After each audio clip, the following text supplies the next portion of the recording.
don't hold yourself back. Just ask. And I think ask in every way. Ask if things are not as good as they could be. Equally, ask for a seat at the table.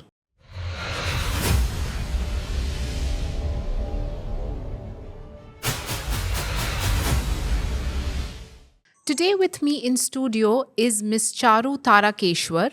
She is a senior vice president and regional head MENA with High Places International, a boutique search firm.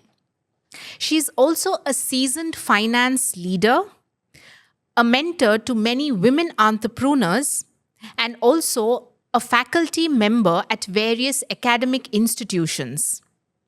So let's enjoy this conversation with her today and get some great insights from it. Thank you. Thank you, Charu, for being with us today. So let's talk about your career journey. How did it all start and how did you get to where you are today? Thanks, Malavika, for having me today first. And I think it was a series of unexpected kind of twists and turns. But I'm happy I got to where I am today. I think along the way, I found what my true kind of passion was or interests, got honed. And really, I would say that helped me choose as I went along. But back to where it all started, it was really as simple as I was strong academically. However, at the time that we were in school, people then expected me to go into science. But I wasn't really very keen on science. I didn't like all of the subjects. So it was more of, the only choice we had then was to take up commerce. It was not very well known at the time, but I kind of enjoyed it. I really enjoyed economics. And I was always, I loved math always and quant subjects. So statistics and then accounting also, though it's not really math, it's more logic. Right. But it kind of led on to that. And then I actually, for my CA, I owe the credit to a close friend of mine who was my classmate who had done her research and actually wanted to pursue CA. She kind of dragged me along and said, you know what, this is what I'm going to do and let's go collect the prospectus and everything. I tagged along with her.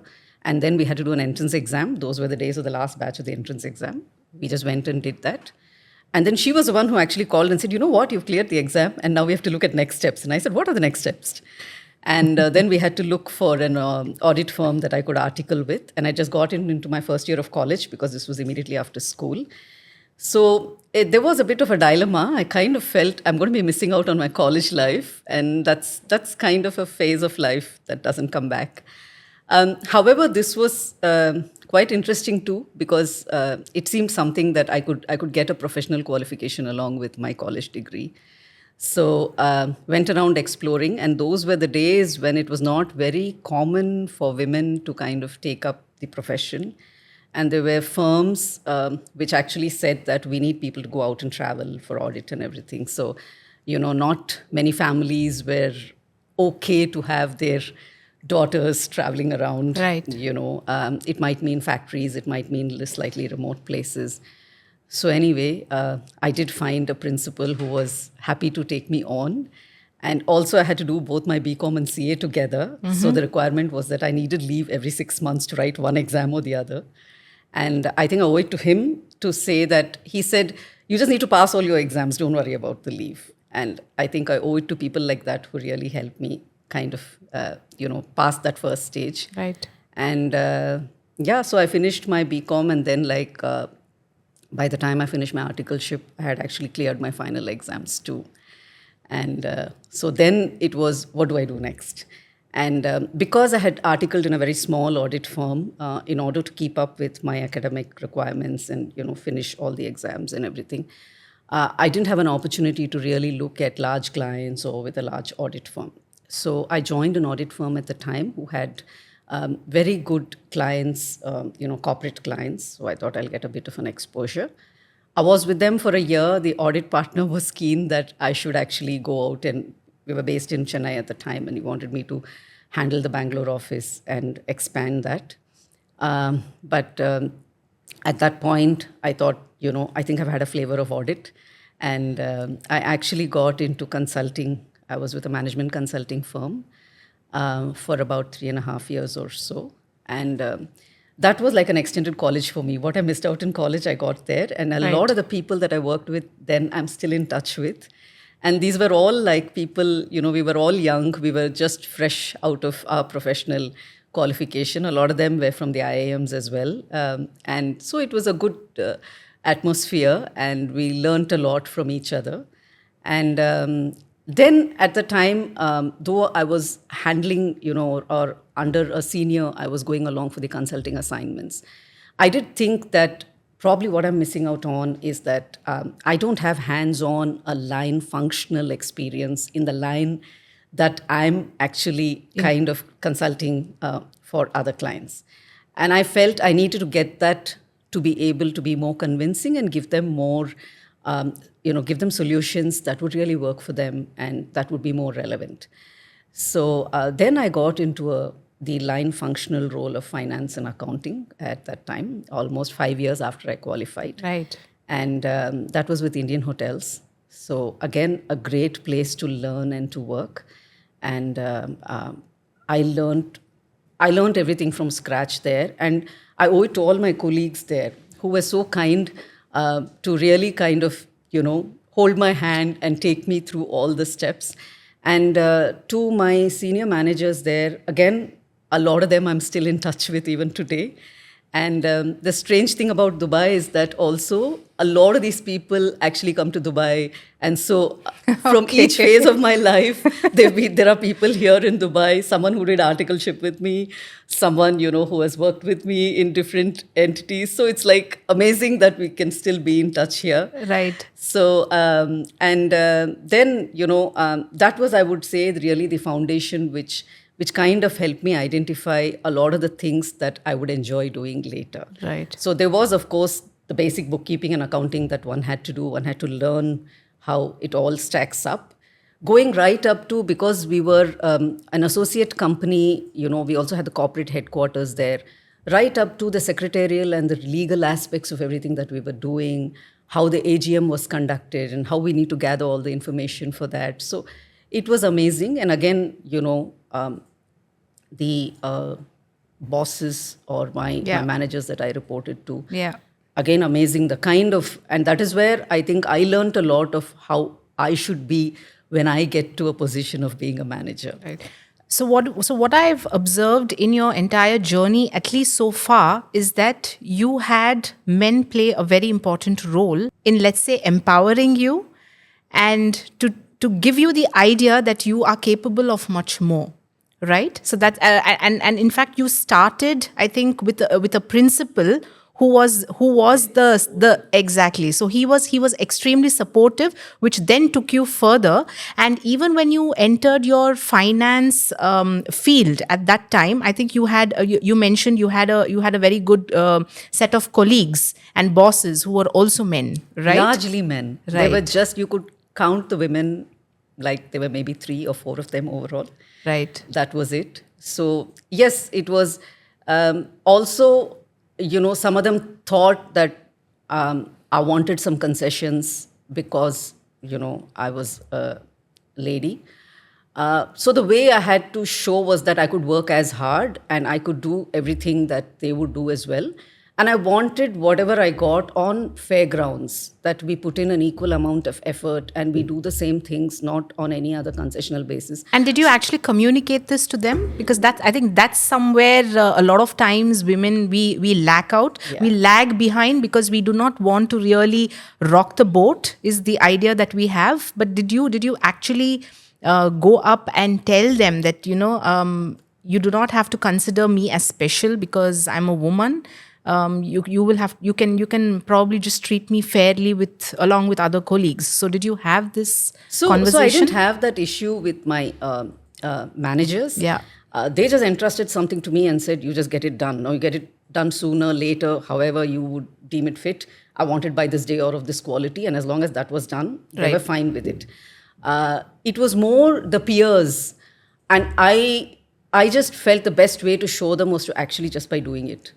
Just not asking for, I needed to leave early or I needed to do something else or I needed time off, but just to work with the rest of them as long as they would. And with the same set of challenges that we had, because then, we didn't have a lot of computers and everything, and the systems and the situations were different, but just working along with them in the same way that they would work, right? And this was not just on the professional front. So the other two important people, I guess, when you said men were my support all along, started with my father, actually. Right. We are from a family of girls. We are 4 daughters. And he never, ever kind of, made us feel that we were any different, and we could just do whatever we wanted to. So to build that courage and confidence was always there. And it was just that, do the right thing, and you can go out there and you can do what you can do best.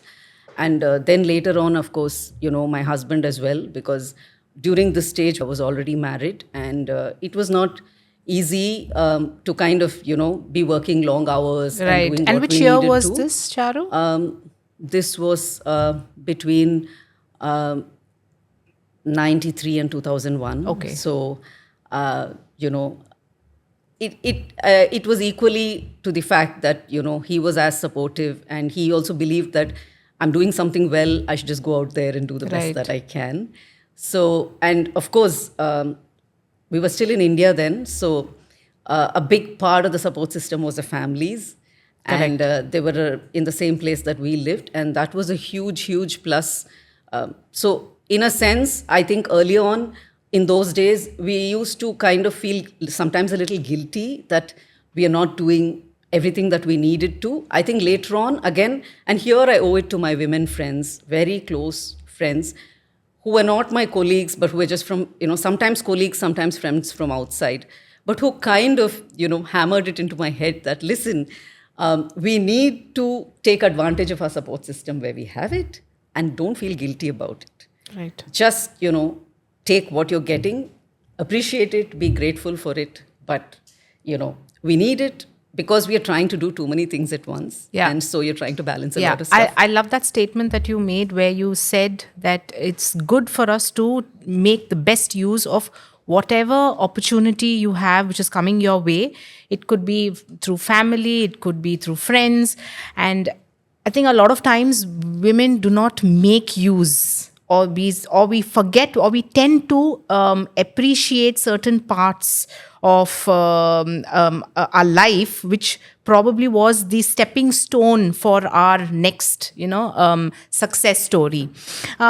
Yes, we spoke a lot about the support system that you had through this journey.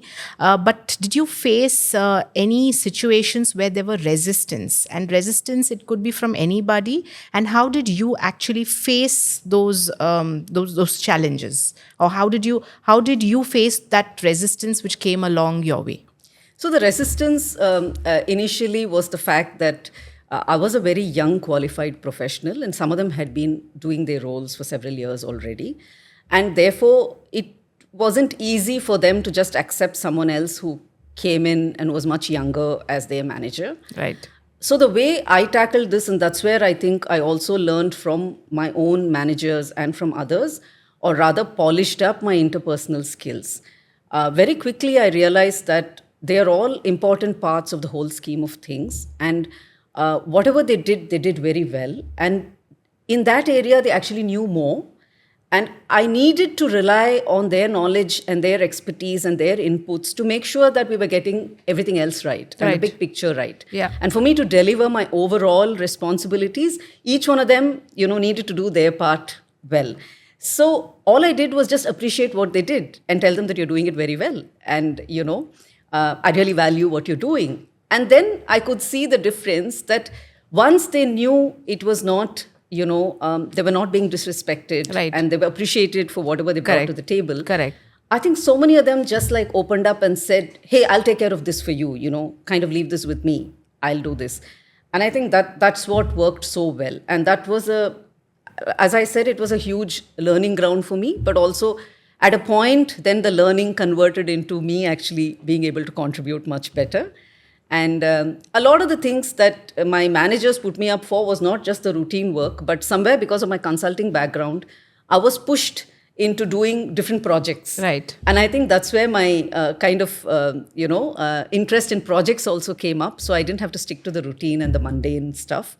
which was, kind of repetitive things that every quarter we, finalize our balance sheet and we release the numbers and so on. But it was also about looking at new projects, looking at new initiatives. And there I had to actually go up and have conversations with very senior people in the organization and other stakeholders. So really a huge exposure, which I don't think would have come otherwise, in terms of what are the expectations when someone is looking at it from a very senior level. Correct. And kind of what pulse points are they looking at, what are they really like talking about. So that was a huge exposure. And at that point, my manager at that time also understood that I'm someone very academically inclined, and I had to be kind of challenged in all of those aspects to be happy in the job that I was doing. And I was then supported by the company to actually do my executive MBA at the time, which was an evening program. Okay. So classes every day. From like 6:30 to 9:30. And again, a huge shout out, because without my husband's support, that just wouldn't have been possible. So daytime I was there and then rushing away from there for my classes. And this was a 2-year program. And did you have children at that Not time? yet. Oh, Not okay. yet. So thankfully, that was one less thing to worry about.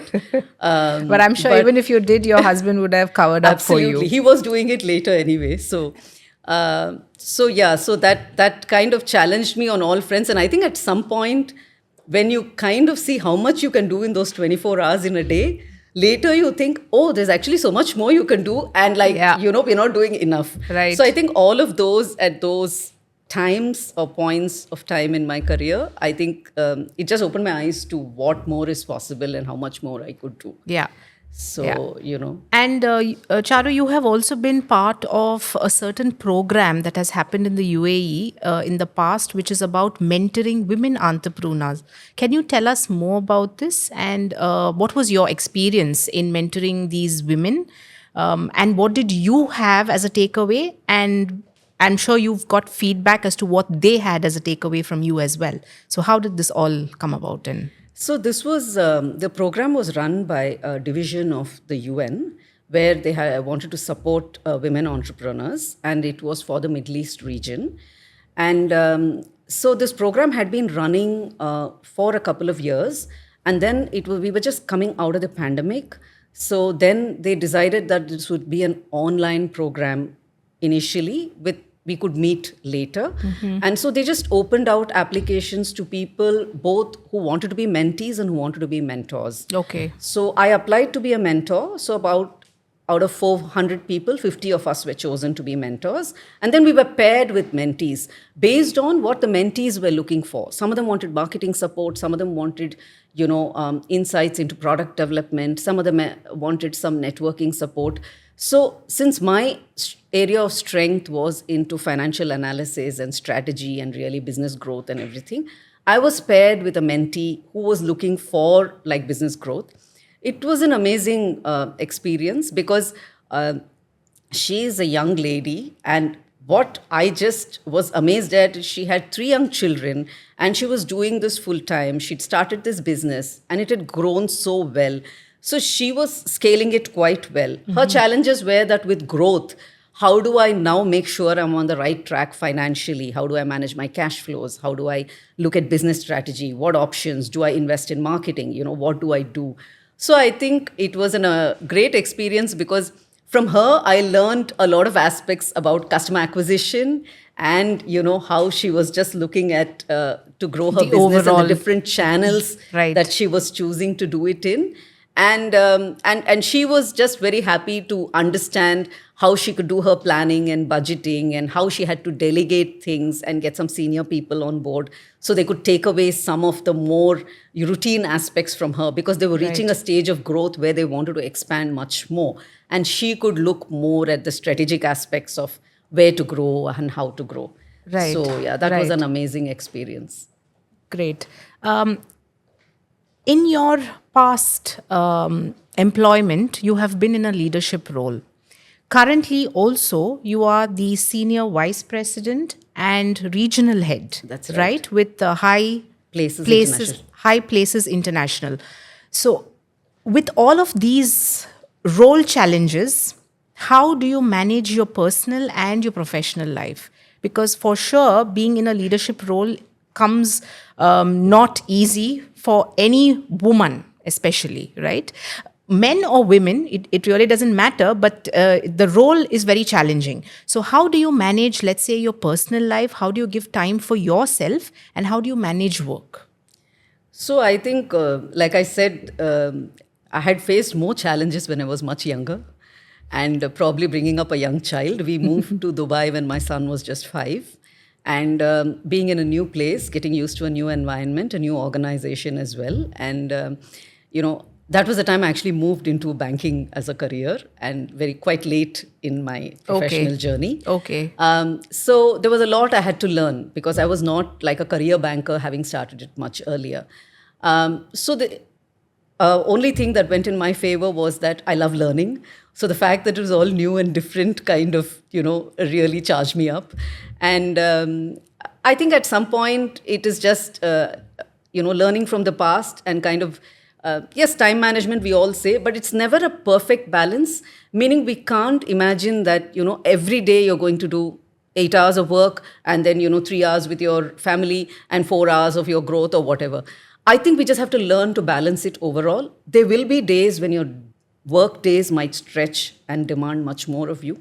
But then you balance it out to say that there are other days when you have some breathing time and you do some self-development. You also focus on family. So I think it just comes with experience and with time. My approach was just that there would be times when it would be very hard and it would be very long days. Right. And, there would be hard deadlines and cutoffs. But for me, somehow, that's the adrenaline rush I get. When there are deadlines and when you can get things done and, when you can showcase. And I think all along the way, a lot of credit goes to the teams I led.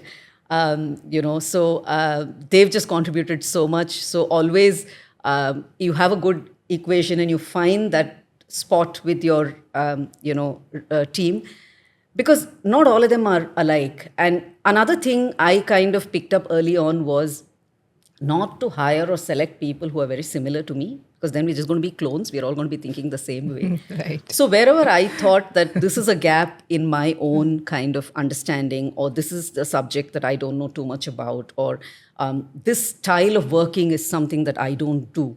When in my team members, I always look to nurture that. So then, as a team, we could deliver so many things. Correct. And I think that's what worked well, to understand that we complement each other and don't kind of, so those are all things that really, initially, maybe it could have happened by chance. And later, it was by design, just to make sure that, if I'm getting someone, no, this person already has the skill. Let me get someone else who has another kind of skill. So together, we kind of deliver better. But so do you get the chance to have some me time? Do you pursue your hobbies? If you do, then how do you do this? Yeah. So thankfully, yes. I think working in the corporate world, there's also mandatory leave you need to take and switch off. So we always have our peaks, when it's budgeting time and so many things happening simultaneously. So there will be this 3-4 months of very, very difficult and long working hours. But then, when you do take time off, and I think, again, grateful that, probably living in Dubai, the location itself offers you an opportunity to travel in the region, and it's strategically located. Correct. So actually, we did a bulk of a lot of travel when, once we moved here. Was this with family? With family. Okay. Of course, work also took me to a few places. Yeah. But I think as a family, and just like, the good thing is the schools here close off in July, August, everything kind of, slows down a little bit, and people are encouraged to take their leave. So I think that was my stress buster, because we all love travel. So getting to new places and exploring, people, learning about the culture. So that kind of, refreshes you and brings you back. Another thing I love is reading. So that would be my kind of go-to, even in between, right? You just want to switch off, you want to do something different. So do you have some recommendations for women in terms of the books? Maybe some favorites that you have? So, I mean, my personal favorites, it's not so much related actually, whether it's to gender specifically.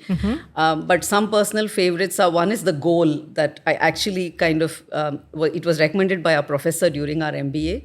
But it's great about operations management and, kind of narrated with all the principles, but like a story and just to understand it. So that was a book that I read and reread. Okay, so often. so this book is mainly aimed at management skills and It's about actually is more of it- operations management. Okay, That in so your it's day about to day you find management. constraints and how do you handle it? Okay. And how do you iron out the unwanted steps and how do you bring in efficiency? Right. So at one point that was a do you listen to books? Do you have I'm any favorites? still slightly old fashioned in that I love to keep the hard copy of the book and Right, actually the read print. it. So you love reading. Usually love just keeping those Good. and reading.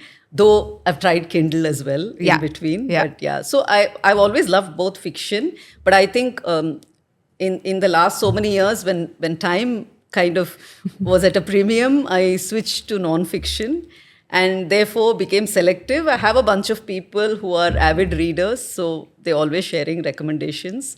And then something else actually was recommended again by a friend, a man, who was to say that pick up Sheryl Sandberg's books and read them. And I think both Lean In and Option B were very relevant. And those are completely about how women need to have a voice at the table, how you need to make your presence felt, and what she faced, though she Right. was with such a large organization, she's helped set it up. But, we all face the same thing at Correct. times. And I think it's beautifully presented. And while Lean In is more around, having a voice at the table and really saying how you need to put yourself out there. And following that, there's so many Lean In circles that have come up all over the world where women have grouped together to try and, help each other learn these skills and actually go and exhibit them.